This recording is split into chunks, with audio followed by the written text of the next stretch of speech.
Chapter 251. More time passed, and eventually Nick became 20 years old. It was crazy to think that Dark Dream was already 4 years old and that Nick had been working as a chief Zephyx extractor for an equally long time. Dark Dream hadn't gained any new specters for a while since they wanted to focus on their strength for now. They still only had 8 Johns, and they needed more. After all, the number of adolescents in Dark Dream was rising. Even the puppy had become an adolescent now. This meant that Dark Dream had 7 adolescents and only 3 hatchlings. Luckily, the 3 hatchlings would never become adolescents. Everything seemed to be working out great. Nick was becoming stronger. Dark Dream was growing. They were earning insane amounts of money, yet there was always something in the back of Nick's head bothering him. Envy. It had been over a year now since the incident with Envy, and nothing had happened yet. However, that didn't mean that Envy wasn't targeting Nick anymore. It probably just took a long while to get to Nick. First of all, Envy probably didn't have that many servants. Specters were incapable of feeling fear, and as long as Envy wasn't free to move, it wasn't a threat to any specters. One had to remember that Envy gained servants by threatening to kill them, but as long as Envy couldn't move, it wasn't a threat. The only threat was the servants it already had. This meant that Envy could gain a servant by talking to them via a relay, and only if that Spectre was, at most, a fanatic. As a powerful fallen, Envy probably had several demons and maybe even other fallen as servants. Envy could send a demon towards a fanatic that refused to become a servant and kill it. However, these servants were probably also already busy with something. After all, Envy was waging a war against humanity. Nick knew these things since it was all pretty logical, and he guessed that this was one of the reasons why no Spectre had shown up to capture Nick yet. The other reason was that Envy didn't know Nick. Envy knew that Nick was in Crimson Fungus City, that he was a John, and that he had the power of the Null, but that was it. No name, no address, no workplace. There were tens of thousands of people in Crimson Fungus City. Finding Nick wasn't easy. If only things could stay this way, Nick thought as he looked at the wall while leaning on his elbow in his office. For a long time after the meeting, Nick had been insanely paranoid and nervous. Sleeping had been very difficult, and whenever he had a quiet moment, he felt his heart rate spike. Just after Nick had gotten used to the constant outbursts of guilt regarding Horua, the paranoia and panic from the issue with Envy came. Inside Dark Dream, Nick felt so strong, but at home he felt so weak. But he knew that this was all just an illusion. Nick knew that he was a general amongst dwarves. He was only powerful compared to his environment. Most veterans could kill Nick. An adult Spectre could threaten Dark Dream, and an elder would ensure its demise. How many elders did Envy have as servants? Probably a lot. Nick felt like he was waiting for his end. It could appear any day, but it just didn't. Sometimes Nick wished that this agonizing wait would just end. Luckily, he was rational enough to not vocalize that wish. When was it time? When would Envy's servant show up? Or what if Envy managed to break free and arrived itself?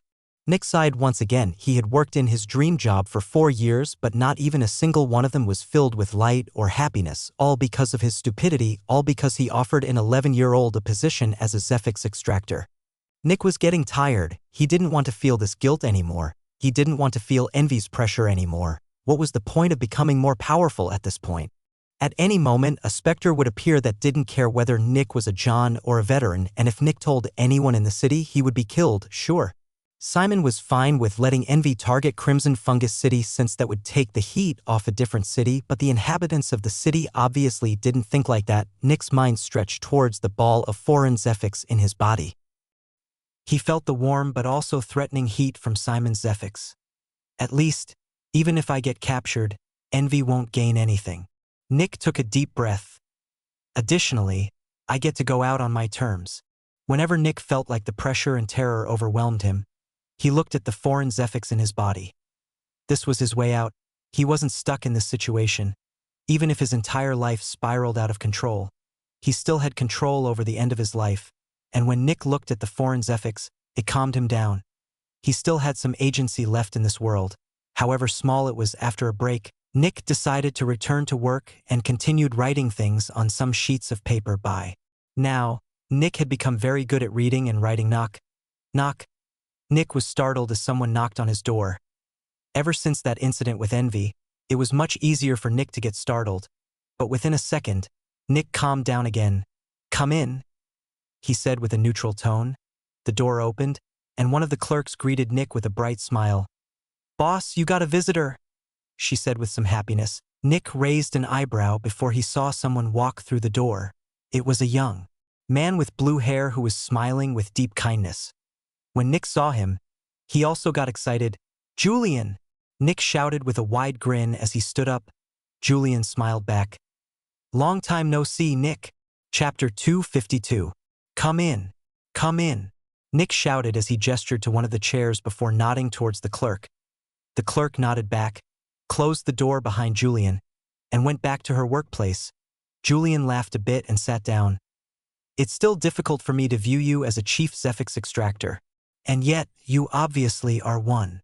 Nick laughed. "I know, it's a bit strange. I think many people think like that but don't want to tell me.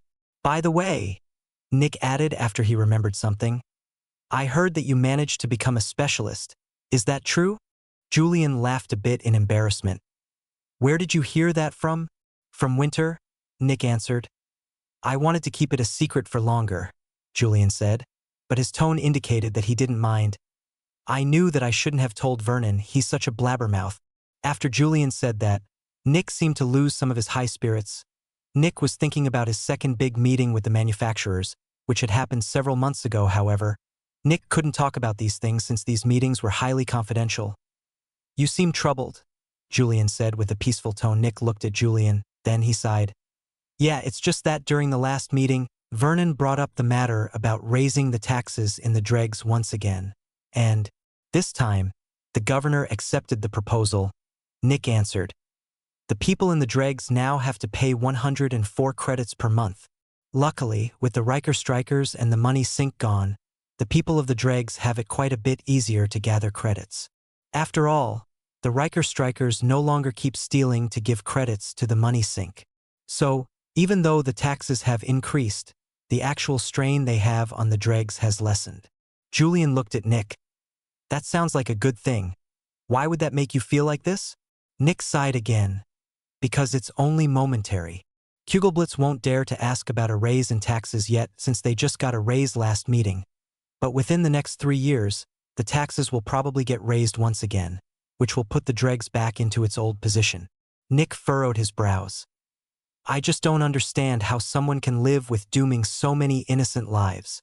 Julian looked deeply into Nick's eyes. "It's how the world works, Nick," Julian said. Nick looked at Julian.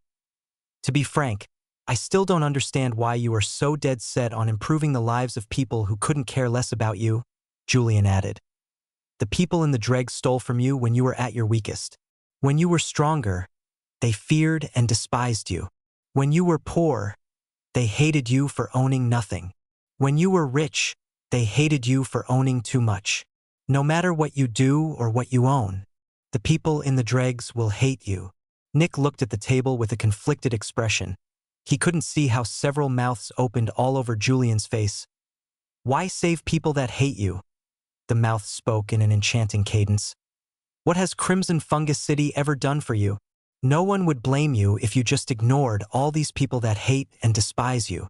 The poor are poor because they can't see with rational eyes.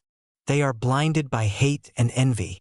At that moment, Nick's body shook a bit, and Julian stopped talking. Julian realized that he had said something that caused some kind of reaction in Nick, however. That didn't matter for now. Julian kept talking about how terrible the dregs treated Nick for a couple of minutes while Nick just silently listened. After a minute, the Zephix in the room rose to extremely dense levels, but nobody inside Dark Dream noticed, including Nick. Suddenly, all the Zephix entered Nick's head and weaved around his mind. Some seconds later, everything returned to normal, and the additional mouths on Julian's face vanished as well. Nick sighed and looked at Julian, who was just looking at Nick with concern. "I don't know, maybe you're right, but I can't make a decision on that right now," Nick said. A small glimmer of coldness shot through Julian's eyes, but it didn't affect his friendly smile. "Don't worry," Julian said. "These things take time, just listen to your heart. And if you decide to change your mind, tell me. I'm always there to help." "Of course," Nick said, a bit of cheer back in his expression. Julian nodded but then remembered something. "Earlier, you reacted rather strongly to something I said." Nick looked at Julian with confusion. "It was when I said that the people of the dregs are filled with hate and envy?" Julian said. Nick's body shook slightly again, and Julian noticed. "What is this about?" Julian asked. Nick sighed. "You know, in a way, I'm already endangering Crimson Fungus City at this moment. Nick said. Julian looked with more intensity at Nick, but his friendly smile was still there. What could you do that could threaten Crimson Fungus City? Nick grimaced and didn't answer. Julian's eyes narrowed slightly. Come on, you can tell me. I won't tell anyone else. Julian spoke in a special rhythm. Nick seemed to struggle with something, and Julian leaned forward. I wouldn't hurt you. I wouldn't tell anyone. Come on, you can trust me. Several seconds of silence passed. Eventually, Nick sighed. Do you know Envy? Nick asked. Julian's smile brightened when he noticed that the conflict inside Nick had vanished. No. Who's that? He asked. Envy is a fallen, Nick said. Julian blinked a couple of times in surprise. A fallen, you say? Nick nodded. And not just a weak one, apparently. Envy is the servant of an adversary that is at war with humanity. Julian's smile widened, which made his eyes narrow. Oh, and why would someone like that be interested in you? Julian asked. Envy can absorb the powers of extractors. Nick said. You already know what kind of power I have. So, yeah, that's why Envy is interested in me. When Julian heard that, an expression of realization appeared on his face. Several things made sense to him now, and one of them was something that Julian hadn't originally connected to Nick. Nick, did you know that several veterans and even some experts have gone missing within the last 6 months? Julian asked. Chapter 253. Huh? Nick uttered as he looked at Julian. No, I didn't know about that. Julian kept looking at Nick. I'm in contact with many different people within the city, and I also help out here and there, Julian said. But most of the time, I am walking around with the guards. About 7 months ago, a veteran vanished. Something like that isn't that unusual. A veteran in the city vanishes about once every couple of years. Most of the time, they die to a specter that surprised them. Because of that, nobody really cared. But then, a month later, another veteran vanished. Sure, that was more than normal, but that could just be a coincidence. And then, another one vanished a month later. Nick looked at Julian with worry. That doesn't sound like a coincidence. Julian chuckled. I can assure you, it's not. Everyone became much more careful, and we also realized that there was a pattern. First, all the veterans who vanished worked for the city guards.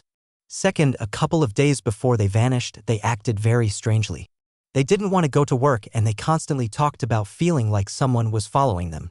They started to stay away from anyone who knew them until they finally vanished. Nick's heart rate increased. That sounded quite scary. Eventually, an expert vanished, Julian said. Just like the others, he worked for the city guards, he was a captain, and he was responsible for interrogating prisoners. Nick felt like a cold shiver ran down his back. The image of the captain who had interrogated Nick shot through his mind, and just 2 days ago, Julian continued, another captain vanished. He was someone that I knew very well and someone who was very valuable to me. After that, Julian described the captain's appearance. The appearance perfectly matched the image Nick had of the captain that had interrogated him back then. Obviously, they were talking about the same person. Do you two know each other? Julian asked. Nick nodded. Yes, he was the one that interrogated me back then.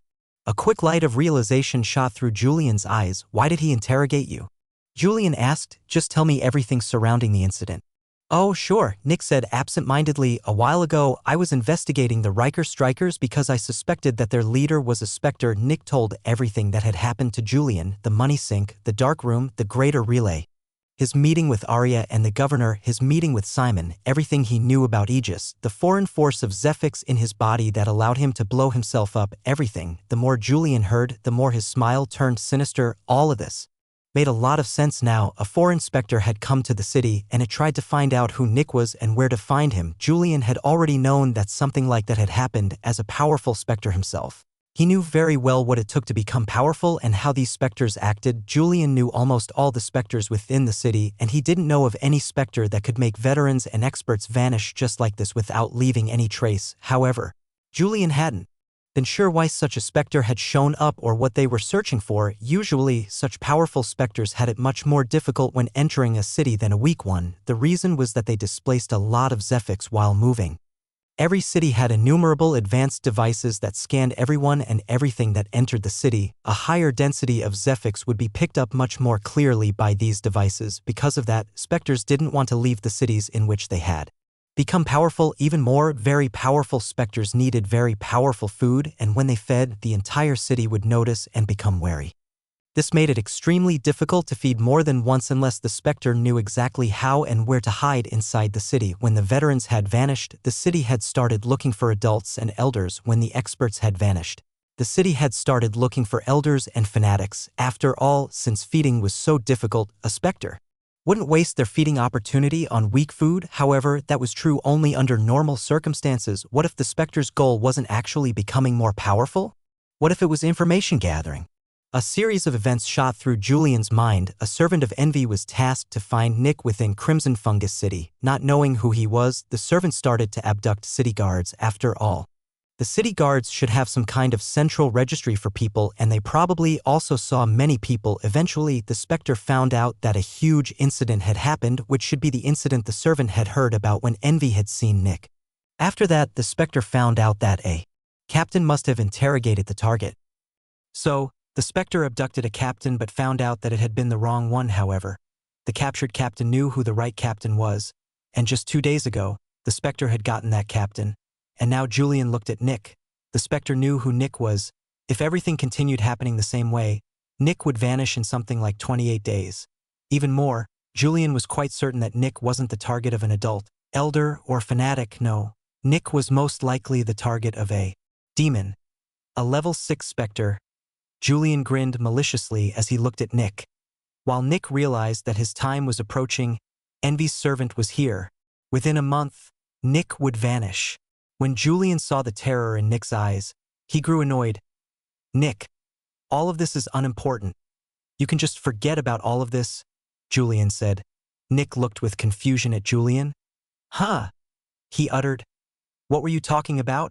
Julian asked. What? Nick asked back. I was talking about something? Julian nodded with a chuckle.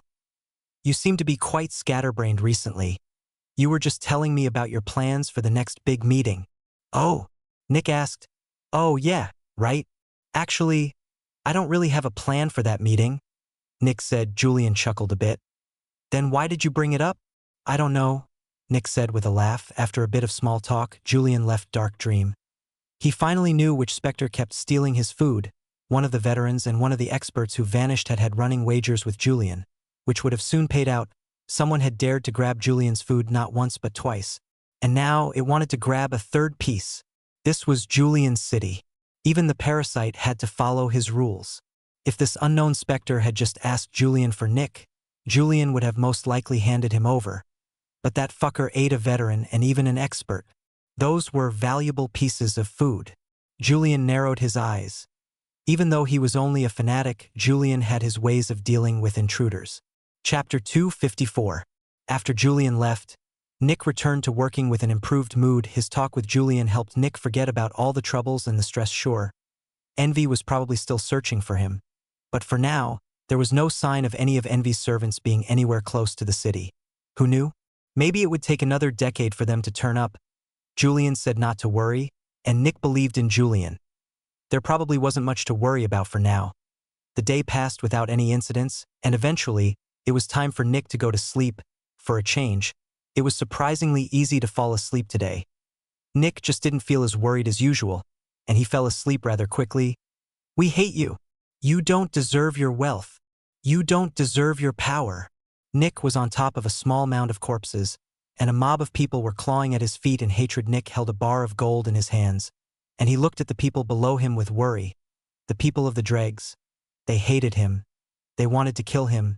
They despised him. Nick looked into the distance. There, he saw several fat people sitting on mountains of gold. These rich people sometimes extended their hands towards one of the people of the dregs and shook them until a piece of gold fell out, which landed on their mountain of gold. After that, the person was thrown back to the ground, after which they stood up and ran towards Nick with aggression.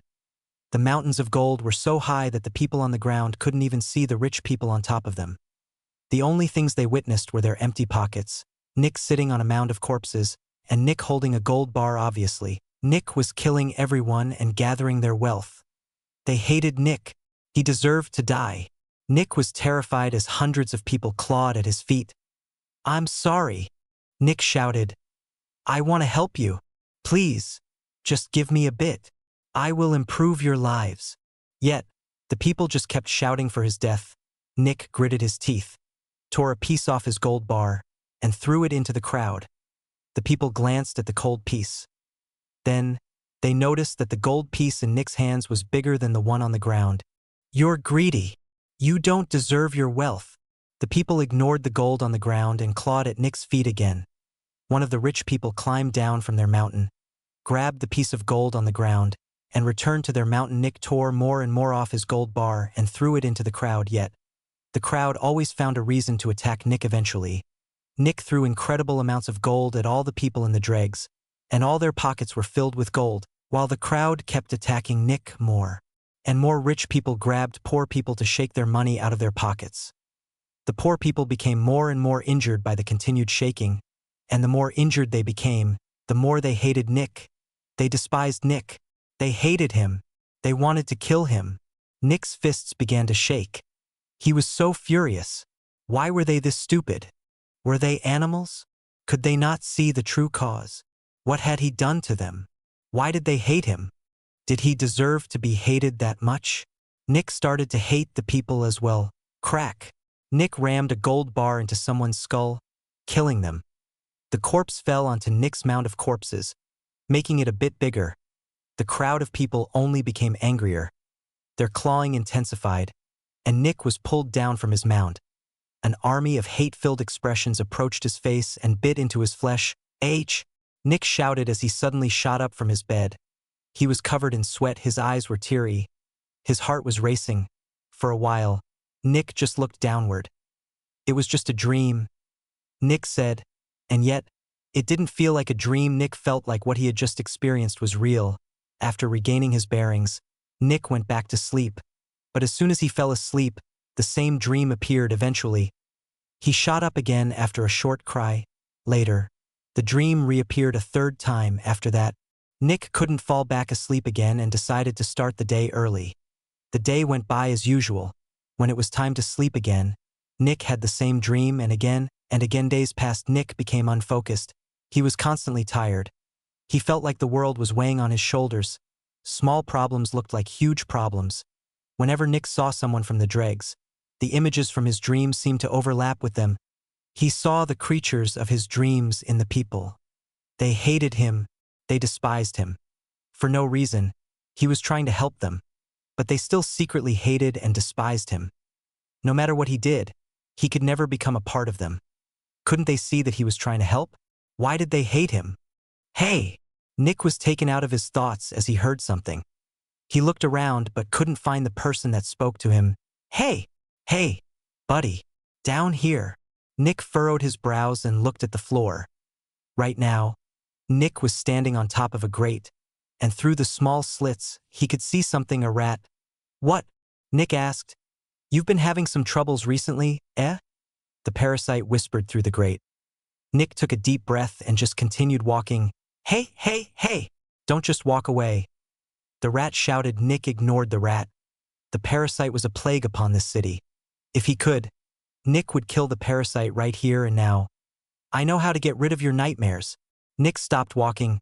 Interested? The parasite asked, and Nick could hear the grin in its voice. Nick took a deep breath and walked back to the grate. I know what to do, the rat said. I also know what's happening to you. What? Nick asked coldly. Well, I'm not just going to tell you, the rat said. I want something in return. Nick furrowed his brows. He knew exactly what the parasite wanted. Chapter 255. Chapter 255, 255 Honesty. Nick looked down at the grate. He wasn't sure if he should believe the parasite. The parasite was a plague upon the city, and he was only interested in corpses. Nick hadn't given any corpses to the parasite in years. It was very possible that the parasite just wanted a last load of corpses, since he believed that Nick and Dark Dream would never ask the parasite for some clues regarding a specter again. Why should I believe you? Nick asked. Because of my reputation, the rat said with a smirk from below the grate. Hey, let's talk somewhere else. I don't think you want to be seen with me in public. Nick looked around and saw a couple of people walking around. Without saying anything, Nick walked over to an abandoned house. Some seconds after he entered, one of the grates started to move to the side, but Nick just stepped on it. Splash. The distant sound of something hitting the water in the sewers could be heard. "What's your problem?" the parasite shouted a couple of seconds later. "I don't want you to come out. Someone might see us," Nick whispered. "Say that earlier," the parasite shouted with annoyance. "So? Why should I trust you?" Nick said. "Nick, the rat said with a sing-song voice. "I am a merchant by trade, and Dark Dream isn't my only customer. If I start to renege on my promises, my other customers won't ask me for another trade." "Nick, have you ever heard that I didn't fulfill my end of the deal from anywhere?" the parasite asked. "No, but that doesn't mean anything," he answered. "But it does," the parasite answered. "Crimson Fungus City is one of my favorite territories for getting corpses. I have many more customers here than in many other cities." Nick wasn't surprised by that. From what he had heard, the parasite's actual body was outside the city, which meant that it could work in multiple cities at the same time. "There's a reason why you haven't heard that I have ever broken a promise. And there's also a reason why I am still in the city," the parasite said. Nick raised an eyebrow. "Crimson Fungus City and I are trading partners, and we both have bottom lines that can't be crossed. If they get crossed, we can't work together anymore. My bottom line is that nobody is allowed to besmirch my image. You may call me greedy, cruel, an opportunist, a psychopath, whatever, I don't care. But you are not allowed to call me dishonest. My trades are fair," the rat shouted with conviction. Whenever Nick heard the parasite, it was difficult for him to believe that specters almost had no emotions whatsoever. "If anyone crosses my bottom line, I will go after them," the rat shouted. "I might not have the power to kill them, but I know a lot of things. Maybe I'll tell your greatest competition the locations of several powerful specters for free. Maybe I'll tell them some secrets I know about you.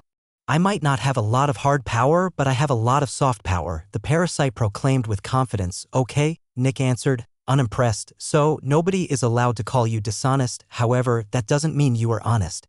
I can threaten someone's life and force them to tell everyone else that I am not threatening their life. Seems like the same thing to me."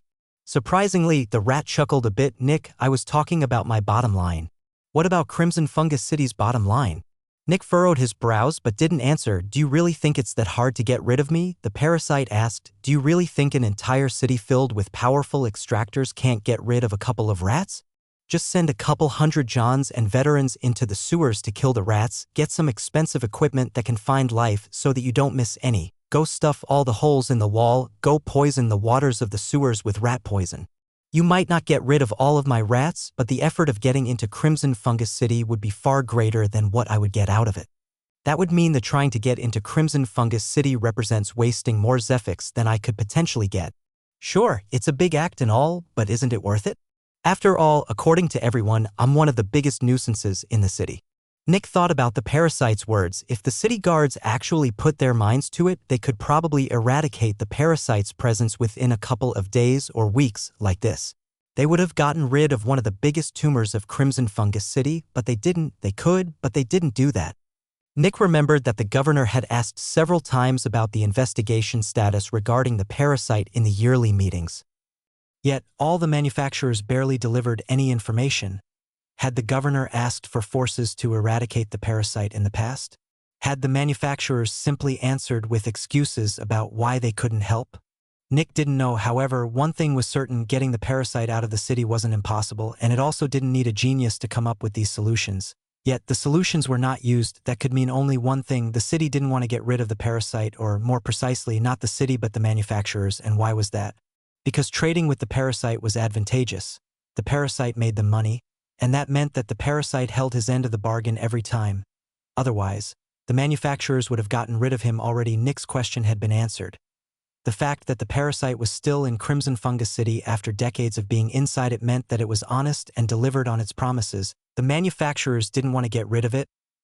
"All right," Nick said. "Then, what's the deal?" Chapter 256. Chapter 256, 256 Trade Offer. "All right, so, I will give you a surefire way of dealing with these little nightmares of yours, and even if they return in the future, that way will still work," the parasite said. Nick furrowed his brows. "You also said that you know what's happening to me. I want to know that first." "Yeah," the parasite uttered in uncertainty. "I mean, I know what's happening to you, but I can't really tell you a lot of details." Nick narrowed his eyes. "Why not? Telling you might endanger my presence here in Crimson Fungus City," the parasite said. "If you want to know every last detail, you gotta buy me out of the city since I can't trade with anyone here anymore." Buy you out of the city? Nick asked with furrowed brows. That's possible? Of course. Everything has its price, the parasite said. And how much would that be? Nick asked. He knew fully well that he couldn't afford that, but he wanted to know how much the parasite asked for anyway. 3 specialists, 30 experts, 300 veterans, 3,000 Johns, or 30,000 normal people, your pick. Nick had been prepared for an astronomical sum, but he hadn't expected it to be this high. So, if I want to know what is happening to me, I have to pay that, right? Nick asked. I will tell you what's happening to you, but I will just not reveal any details, the parasite said. I'm not a complete monster, you know? Nick took a deep breath. Fine. What do you want, and what's happening to me? Nick asked. Okay. I can tell you what's happening to you right now since that won't endanger the trade. But before I tell you, I want you and the little Melfian boy to accept the trade after all. I want a couple more corpses than back then, the parasite said. How many do you want? Nick asked. Energy equivalent to 50 normal people. That means 50 normal people, 10 peak newbies, 5 initial Johns, or 1 peak John. You can also mix and match. But in the end, everything has to add up to at least 50 normal people of power. The parasite explained. Nick gritted his teeth. That many corpses just to get rid of his nightmares. Just to get rid of the nightmares? Nick asked with fury. These nightmares are not just nightmares, Nick, the rat said. I can tell you one thing with 100% confidence. If you do not get rid of these nightmares, you will die within a couple of months. I absolutely assure you that these nightmares will kill you. Nick's eyes widened in horror and shock. Yes, the nightmares were bad. But how could they kill him? At most, Nick would remain tired, grumpy, and angry all the time. But that wasn't a death sentence. How? Nick asked. I can't reveal that detail, the parasite said. I can tell you that the nightmares are not the knife that's going to pierce through your heart. More accurately, the nightmares are what will push you towards the knife. Nick blinked a couple of times with narrowed eyes. You mean they will make me commit suicide? No, that's not it, the parasite said with insecurity. It's more that they will make you do something that will make a specific someone kill you. Why would they make someone kill me? Nick asked with annoyance. Why wouldn't that someone kill me directly? Because they're a specter, there, I said it. You happy now? The rat shouted with annoyance. You get that piece of information free of charge, but I want you to accept my trade, or I'm going to plunge all of Dark Dream into a nightmare. Got it? Nick's eyes widened. A specter? He repeated in shock. Yes, the rat shouted. You're being targeted by a specter, an extremely powerful one at that. He's so powerful that you can't even hope to fight back. But lucky for you, he doesn't gain power from killing people, otherwise you would already be dead. However, if he feeds on you, you will end up dead. Nick could hear the rat sigh. Listen, I'm already on very thin ice after telling you all of this. I seriously can't tell you more. I'll keep one of my rats below Dark Dream. Tell me how you will deliver the corpses to me later. And hurry up. After the rat said all these things, Nick heard it scurrying away. Nick narrowed his eyes as he looked at one of the walls of the abandoned house. A powerful specter had targeted him. Nick had thought that the nightmares were just because of all the stress regarding envy and wanting to help the dregs, yet they had actually been caused by a specter. This explained why it was so hard for Nick to deal with them when it came to things like nightmares.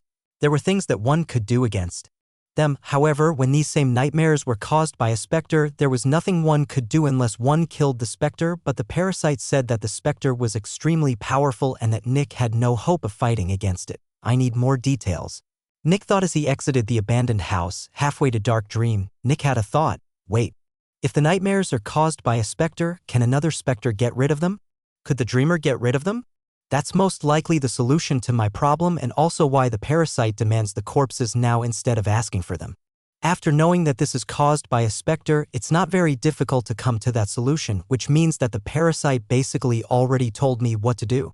Nick took a deep breath. I guess there's no way around it anymore. I have to send 50 corpses to the parasite. Nick released a sigh and entered Dark Dream. It was already quite late today, and Winter was already at home. One more night of nightmares won't kill me, otherwise, the parasite would have been much more urgent about all of this. After another night full of nightmares, Nick entered Winter's office to talk to him. Chapter 257. Chapter 257. The parasites influence Nick and Winter talked about Nick's nightmares for a while. I actually noticed that you seem different from usual, Winter commented. I thought that the stress was getting to you. Nick sighed. I thought the same thing. Nick, if you're targeted by a powerful specter, what stops that specter from just killing you? Winter asked. I don't know. Apparently, it doesn't get power from killing people, but when it gets power, the process will kill a person, Nick said. So, what do we do about this? Nick asked. What else? Winter answered with a shrug. You basically already agreed to the trade on Dark Dream's behalf. We have to give the parasite his corpses now, or Dark Dream will be in serious trouble. Nick sighed. I'm sorry, Winter. Oh, don't sweat it, Winter said with a dismissive wave. I would have agreed to the trade anyway. You're worth much more than 50 corpses. Sadly, that only marginally reduced Nick's guilt. Is it true? Nick asked. What? That basically everyone is trading with the parasite. Winter nodded. Yep, I didn't want you to know, but basically all the manufacturers are regularly trading with the parasite and they're giving him a lot of corpses. Many of the manufacturers are even indebted to him. The number of corpses the parasite asks for is based on how many a manufacturer can provide, which means that a more powerful manufacturer has to pay more. Naturally, getting that many corpses without arousing suspicion is extremely difficult, which is why the parasite accepts them in installments. Some of the manufacturers have to pay off their debt over months. Of course, the parasite is smart enough not to put too much debt on everyone, otherwise, the manufacturers might unite to get rid of him so that they don't need to repay the debt. Whether you like it or not, the parasite's existence is deeply woven into the foundation of Crimson Fungus City, Winter explained. Nick took a deep breath. He hadn't thought that the parasite's power was this great. Everyone knew the parasite. Even the people in the dregs, yet all the normal people and even the normal extractors didn't know the true extent of the parasite's power. Everyone thought that the city tried to get rid of the parasite, but it wasn't. So, how do we get the corpses? Nick asked. I'll simply reroute the Screaming Coffin's corpses to the parasite, Winter said calmly. The Screaming Coffin won't die because of a lack of corpses, and it also isn't nearly strong enough to break out of its containment unit. It can just walk in circles inside its containment unit for 50 days or so. Nick sighed once again. He hated that he was improving the parasite's power just so that he could survive. It felt so selfish. It felt so dirty. I must improve the lives of the people in the future. Nick thought with conviction. I have already taken out so many moral and ethical loans that it feels difficult for me to repay them, but I have to give it my all. Tell him that he will get his corpses every day at 10 a.m., Winter said. Nick nodded. The two of them talked for a bit more before Nick left Winter's office to talk to the parasite. On the first floor inside the building was an empty room, which no one was allowed to walk into. When Nick and Winter had received the building after dealing with Cycle, they had seen that one of the plates on the ground was loose inside this room. Winter immediately knew that this was where Artem traded with the parasite. Back when he had still been the owner of Cycle, Winter decided to leave the room like this since they might need to contact the parasite again in the future. Nick walked into the room and moved the metal plate to the side. After moving a couple more things below the metal plate, Nick could see the sewers below him. Hey! Suddenly, a rat's head popped up from around the corner. Before looking around, where are my corpses? It asked. We don't have that many in storage right now, Nick said. We accepted your offer. Every day at 10 a.m. you will get one corpse. That will continue for the next 50 days. The corpses will come through here. The rat seemed a bit disappointed but quickly perked up again. Sure, no problem. So, what about the solution? Nick asked. The rat blinked a couple of times. I thought you would have already realized the solution. Do you mean the dreamer? Nick asked. So, you did, the rat said. Yes, the dreamer deals with dreams and it doesn't like when other specters step into its domain. The specter that's targeting you is much more powerful than the dreamer, but even he can't fight it inside a dream. With that other specter influencing your mind while you sleep, the dreamer can't feed, which is why it will get rid of the foreign influence. Work with the dreamer once and your issue will be solved, and if it ever starts again, just do the same thing. Nick released a sigh of relief. So, I won't die? Nick asked. The parasite muttered. That can still happen, but the chances are much lower. The specter will just try to push you towards the knife via another way. Nick furrowed his brows. Naturally, he wasn't happy with that. However, there was one more thing that he wanted to ask the parasite. Is the specter that's targeting me a servant of a fallen or an adversary? Nick asked. The rat sputtered. Hell no. If he were, I wouldn't be here, and you would all be dead. He's just like me, a free agent, no allegiances whatsoever.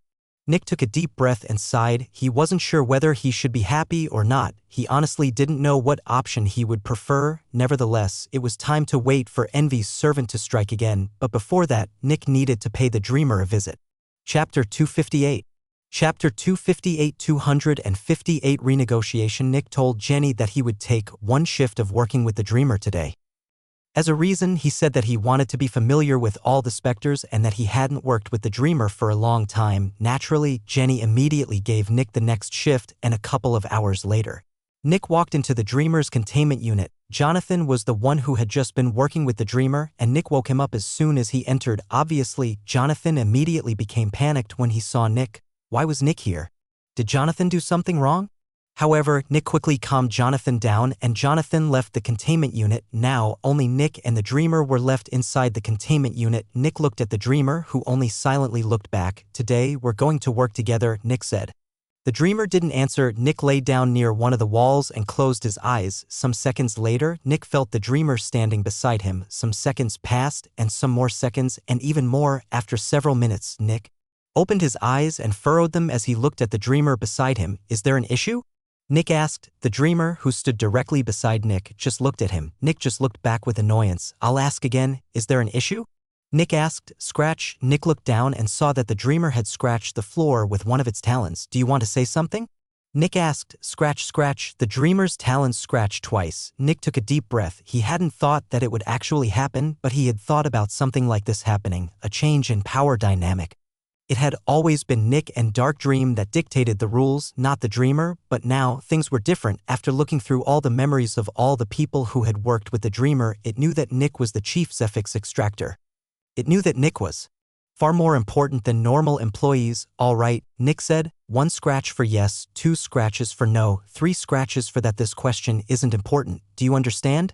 Scratch. The dreamer just kept looking at Nick with its dead stare, but it still scratched once to show that it understood. Nick sighed. Do you know why I am actually here? Nick asked. Scratch. Just as I thought. Nick thought. Do you want to negotiate something? Nick asked. Scratch. Nick took a deep breath. Do you see the influence of a strong specter on me? Nick asked. Scratch. Can you get rid of it? Scratch. Nick took another deep breath. Do you want to get out? Scratch, scratch. Nick furrowed his brows. You answered with a no instead of an irrelevant. Do you actually want to stay here, or is it just not important? 1 scratch for wanting to stay, 2 for not important. Scratch. Nick looked at the dreamer for a while. The dreamer had just said that it didn't even want to leave. Of course, Nick didn't fully trust it, but he was willing to believe it. While 85 of all the Zephyx it produced was confiscated, it could still feed on John's every single minute of every single day. This basically made Dark Dream an ideal place to feed. Nick took a deep breath. All right, so you want to stay. You're saying that you wouldn't want to escape even if you were not inside a containment unit, is that right? Scratch. Obviously, I'm not letting you out, Nick said. If you were in my place, you also wouldn't let yourself out. Scratch. At least it's honest, Nick thought. Nick took another deep breath. All right, don't think of me as barbaric, Nick said. I could theoretically go the hard-ass route and say that it's my way or the highway, but I'm not going to do that. You have been with us for 4 years and there haven't been any incidents. The only people you killed are the ones that you were told to kill, right? Nick asked. Scratch. For 4 years, you have produced Zephyx without causing any issues. On top of that, you know that you are basically the only one who can help me out of my current predicament, I presume. Scratch. So now you want to renegotiate with all of these things considered, right? Scratch. All right, Nick said. You are currently getting 15 of the Zephyx and you are already an early adolescent. You have to know that it won't help either of us if you get too powerful. After all, if you get too strong, it gets too dangerous to work with you. Scratch, scratch. Nick raised an eyebrow. Are you saying that you becoming more powerful won't endanger weaker employees? Scratch. Nick furrowed his brows. Just to make sure, if I were to send an initial newbie with little willpower to you, they won't die? Scratch. But I guess you won't produce as much Zephyx, Nick said. Scratch. So, you can stop working with someone before they die, right? Scratch. Nick took a deep breath. All right, he said. Then, let's talk about your future terms. I will still prioritize Johns when choosing who works with you, but I am also allowed to send peak newbies to you. Working with you should help them in becoming Johns quicker. In exchange, your share of Zephyx gets increased from 15 to 25. That's the deal. I honestly can't give you more otherwise. You would only be working for 8 hours a day because you become so strong that nobody can work with you. And sadly, I'm too busy. Do you agree? Scratch. Nick's eyebrows rose. That was easy. Nick repeated the terms of the new agreement, and the dreamer once more confirmed that it accepted. All right, Nick said. Then we have a deal. Let me go outside and change the settings on the containment unit. Nick stood up, changed the settings of the containment unit, and came back in. All good. Nick said then. He lay down beside the dreamer. Now, can we start? The dreamer looked at Nick, and Nick started to become tired very quickly. As soon as Nick fell asleep, the nightmare returned for just a couple of seconds. The dreamer looked at the nightmare, and then the nightmare was dispersed, replaced by the dreamer's own creation. Nick's issue with the nightmares has been solved. Chapter 259. Chapter 259, 259 Caravan. How much will it be this time? A man wearing a luxurious suit looked at another man wearing some kind of silver armor. The two of them were located near the middle of the inner city. Behind the man in armor were several more people and a huge wagon. The huge wagon was over 20 meters long and nearly 5 meters high, carried by over 20 gigantic tires. Just by the looks of things, the wagon probably weighed several tons. The lower half of the wagon was solid steel with no openings, but the upper half had a couple of openings.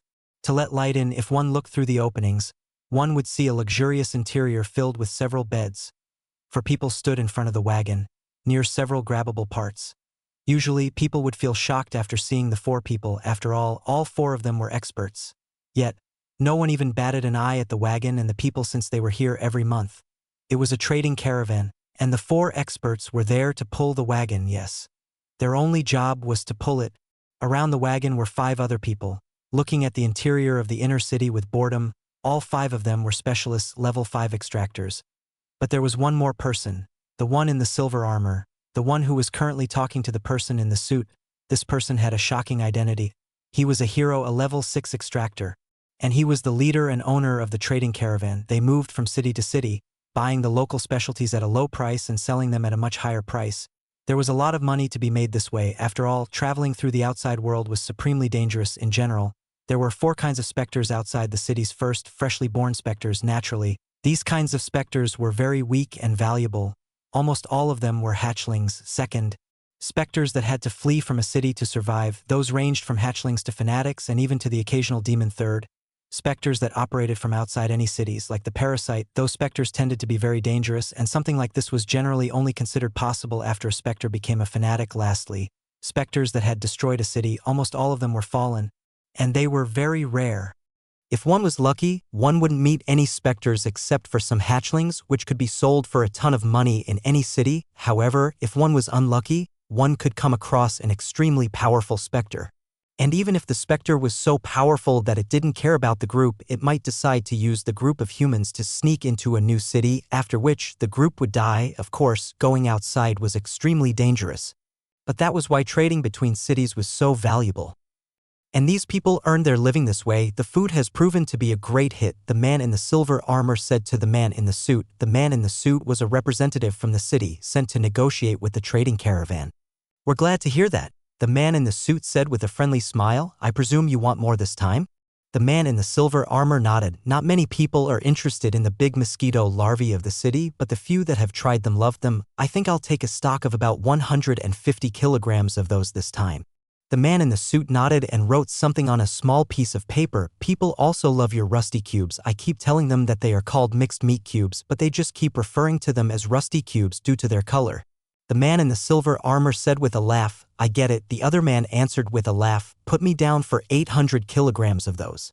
For a couple of minutes, the man kept asking for more and more things. In the end, he bought over 3 tons of food and another 8 tons of miscellaneous goods. The man in the suit created a contract, and after some negotiation, they agreed on the terms. After the contract was signed, the man in the armor took out several white crystals. Each crystal represented 5 kilograms of solidified Zephyx. The crystals were carefully put into a suitcase, which was being guarded by a specialist. A moment later, several people appeared in the plaza, all carrying crates filled with different items. Anything interesting happen lately? The man in the silver armor asked casually. Not much, everything's basically the same, the man in the suit answered. Oh, right. I've heard that there is a new manufacturer in the city, the man in the silver armor commented. The man in the suit furrowed his brows. Is there? he asked in confusion. I think so, the man answered. At least, I've heard someone say it. What was their name again? Dark Dream. Oh, right, the man in the suit said. I would say they are kind of new, although I thought you would have already heard about them. They've been here for a couple of years already. How are they doing? The man in the silver armor asked. Pretty good, as far as I can tell, but that's to be expected. The owner of Dark Dream is the son of Vernon Melfian. Oh, the man in silver armor uttered. Then things make sense. I was surprised since it is so rare to see a new manufacturer appearing in any city. Are they here in the inner city? No, they're in the outer city, the guy in the suit said casually. Pretty big building in the south, you basically can't miss it. Interesting, the man in the silver armor said. Chapter 260.